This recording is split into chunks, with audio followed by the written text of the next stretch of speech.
નમસ્કાર મિત્રો, સ્વાગત છે તમારું યુનિવર્સિટી સ્ટડી પોઈન્ટ યુટ્યુબ ચેનલના એક નવા વિડીયોમાં। મિત્રો, યુનિવર્સિટી સ્ટડી પોઈન્ટ એક એવો પ્રયાસ છે જેના દ્વારા તમને જે 15 સરકારી યુનિવર્સિટી છે એની તમામ માહિતી સૌપ્રથમ અને સચોટ રીતે પૂરી પાડવામાં આવે છે। આની અંદર જે ગુજરાત રાજ્યની 15 સરકારી યુનિવર્સિટી છે એની તમામ માહિતી તમને સૌપ્રથમ અને સચોટ રીતે પૂરી પાડવામાં આવે છે। તો હવે શરૂ કરીએ આજનો વિડીયો શરૂ કરતાં પહેલાં જે પણ વિદ્યાર્થી મિત્રો હજુ સુધી ચેનલ પર નવા હોય અને ચેનલને સબસ્ક્રાઇબ ના કરેલી હોય એવા તમામ વિદ્યાર્થી મિત્રો ચેનલને જરૂરથી સબસ્ક્રાઇબ કરી લેજો। આજના આ વિડીયોની અંદર આપણે જોઈશું કે જે વિદ્યાર્થીઓએ અંડર ગ્રેજ્યુએશન સેમેસ્ટર 1ની અંદર એડમિશન લીધું છે એમની કોલેજ ક્યારે ખુલશે અને જે વિદ્યાર્થીઓએ પોસ્ટ ગ્રેજ્યુએશન સેમેસ્ટર 1ની અંદર એડમિશન લીધું છે એમની કોલેજ છે એ ક્યારે ખુલશે। તો તમે આ જોઈ શકો છો એ પ્રમાણે લખ્યું છે ફર્સ્ટ ટર્મ યુજી સેમેસ્ટર 1 11/7/2024 અને પીજી સેમેસ્ટર 1 11/7/2024। તો જે અંડર ગ્રેજ્યુએશન સેમેસ્ટર 1ના વિદ્યાર્થીઓ છે એમની કોલેજ છે એ 11/7/2024ના રોજથી ખુલી જશે અને જે પોસ્ટ ગ્રેજ્યુએશન સેમેસ્ટર 1ના વિદ્યાર્થીઓ છે એમની કોલેજ છે એ તારીખ 11/7/2024ના રોજથી જે છે એ ઓપન કરી દેવામાં આવશે। આ વાત છે કઈ યુનિવર્સિટીની?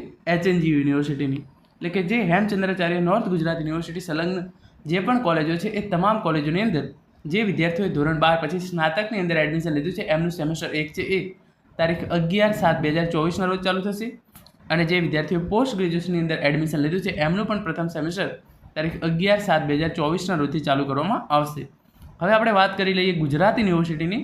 તો જે ગુજરાત યુનિવર્સિટી છે એમના વિદ્યાર્થીઓ માટે અંડર ગ્રેજ્યુએશન સેમેસ્ટર 1 છે એ તારીખ 15/7/2024ના રોજથી ચાલુ થશે, એટલે કે ગુજરાત યુનિવર્સિટીની અંદર પહેલું સેમેસ્ટર 15/7/2024ના રોજથી ચાલુ થશે।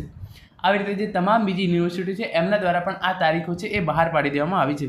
તો તમારે એના માટે સિમ્પલી શું કરવાનું છે, જે 15 સરકારી યુનિવર્સિટી છે પહેલાં હું તમને અહીંયા સિમ્પલી થોડું દેખાડી દઉં, અહીંયા હું તમને થોડું લખી અને દેખાડી દઉં છું। તો તમારે સિમ્પલી શું કરવાનું છે, તમે જે આ 15 સરકારી યુનિવર્સિટી છે એમાં એડમિશન લીધું હશે, ફોર એક્ઝામ્પલ તમે HNGUની અંદર એડમિશન લીધું છે તો એની મેં તમને ઇન્ફોર્મેશન આપી દીધી કે એની તારીખ છે એ ક્યારે ચાલુ થશે।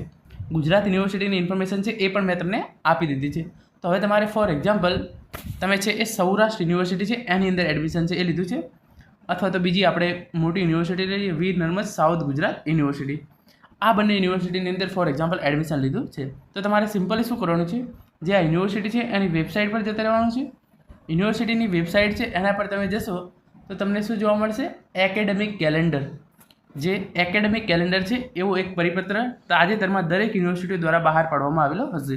તો તમારે સિમ્પલી જે એકેડેમિક કેલેન્ડર છે એ ડાઉનલોડ કરી લેવાનું છે। એની અંદર તમારું સેમેસ્ટર 1 ક્યારે ચાલુ થશે, સેમેસ્ટર 1 ક્યારે પૂરું થશે, સેમેસ્ટર 1ની પરીક્ષાઓ ક્યારે યોજવામાં આવશે, દિવાળી વેકેશન છે એ ક્યારે યોજવામાં આવશે, એટલે કે મીન્સ દિવાળી વેકેશન છે એ ક્યારે પડશે અને એ કેટલા દિવસનું હશે, એના પછી બીજું સત્ર છે એ કઈ તારીખથી ચાલુ થશે, બીજું સત્ર કઈ તારીખે પૂરું થશે, બીજું સત્ર છે એની પરીક્ષાઓ છે એ ક્યારે લેવામાં આવશે અને એના પછી જે ઉનાળુ વેકેશન છે એ ક્યારે પડશે અને કેટલા દિવસનું હશે, એ તમામ વિગતો છે એ એકેડેમિક કેલેન્ડર હશે એની અંદર દર્શાવેલી હશે। તો તમારે સિમ્પલી શું કરવાનું છે, કોઈ પણ તમે જે યુનિવર્સિટી આ 15 યુનિવર્સિટી છે એમાંથી તમે જે યુનિવર્સિટીની અંદર એડમિશન લીધું હોય એ યુનિવર્સિટીની વેબસાઇટ પર જતું રહેવાનું છે। તમારા માટે જે 15 યુનિવર્સિટી છે એ તમામની એક PDF બનાવેલી છે મેં, એ PDF છે હું ટેલિગ્રામ ચેનલ છે આપણી યુનિવર્સિટી સ્ટડી પોઈન્ટની એની અંદર નાખી દઈશ।